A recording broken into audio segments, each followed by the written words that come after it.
আসসালামু আলাইকুম। দীর্ঘ সময় ধরে ভাই আপনারা অপেক্ষা করতেছেন। আমরা রেজাল্ট শিট নিয়ে আসছি, যেটা আসছে জনগণের বুটি রায় হয়েছে, আমাদের সকলেরই মেনে নিতে হবে।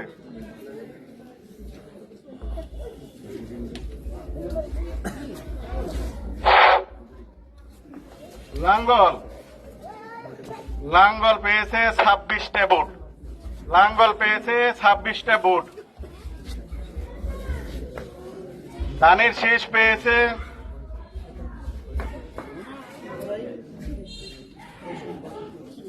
হাত পাখা পেয়েছে 21 ভোট। হাত পাখা পেয়েছে 21 ভোট।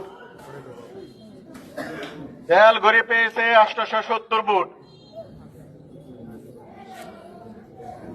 এবং ধানের শীষ পেয়েছে 1152 ভোট পেয়ে বিজয়ী লাভ করেছে।